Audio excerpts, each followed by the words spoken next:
ও আমি বলছি ভাই আমার একটু এখন যাইতে দেন না ভাইয়া। এটা বলার পরে ও কি করছে, যাইতে দেয় না আমাকে, ওটা ওই দিকে নিয়ে গেছে।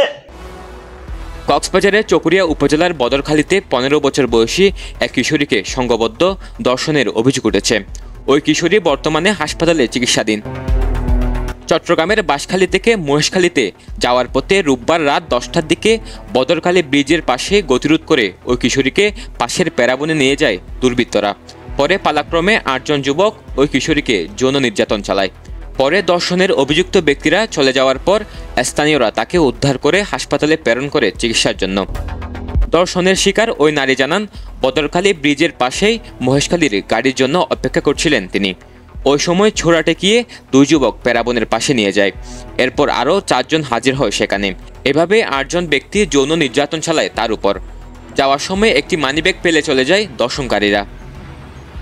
ওই কিশোরীর অভিযোগ, সড়কে পথচারী ও গাড়ি চালকদের কাছে সহযোগিতা চাইলেও কেউ এগিয়ে যায়নি। আমার মোবাইলটা নিয়ে গেছে আগে, আবার বলছে ব্যাক আমি বলছি ব্যাক, এই তো ভাইয়া নেন, এরকম বলে ওইটাও দিয়ে দিচ্ছে। আমি ওইটা দিয়ে দেওয়ার পরে ও আমি বলছি ভাই আমার একটু এখন যাইতে দেন না ভাইয়া।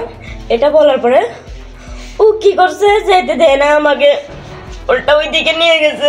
আবার 4 জন আসতে, আর 2 জন হয়েছে। এরপর আর কে গাচ্ছে ভাইয়া আমার মনে নাই, কিন্তু ওরা আমার সাথে যেগুলা করছে এগুলা ওদের মা বোনের সাথেও না করো।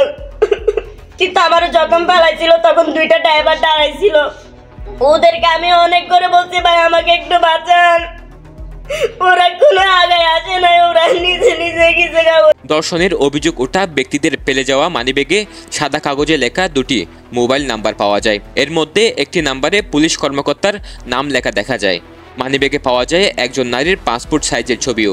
পুলিশ বলছে ছবি এবং নাম্বারগুলো তারা যাচাই করছে। ওই কিশোরীর দেওয়া তথ্যের সূত্র ধরে পুলিশ অপরাধীদের শনাক্ত করার চেষ্টা করছে। স্বাস্থ্য পরীক্ষার রিপোর্ট পাওয়ার পর প্রয়োজনীয় ব্যবস্থা নেওয়া হবে বলে দাবি পুলিশের। থানার পুলিশ সেখানে যায় এবং মেয়েটাকে আইনানুগ প্রক্রিয়ায় চিকিৎসার ব্যবস্থা করা হয়। এখনও চিকিৎসাধীন আছে এবং তার জবানবন্দি মতে যাদেরকে যদিও নাম বলতে পারে না এই অজ্ঞাতনামা, আমরা পার্সপেক্টিভ বিষয়গুলো বিবেচনায় রেখে আমরা তাদেরকে শনাক্ত করার চেষ্টা করছি। আলোচিত এই ঘটনায় চকরিয়া ও মহেশখালীতে চাঞ্চল্যের সৃষ্টি হয়েছে। অপরাধীদের কঠোর শাস্তি চান স্থানীয়রা।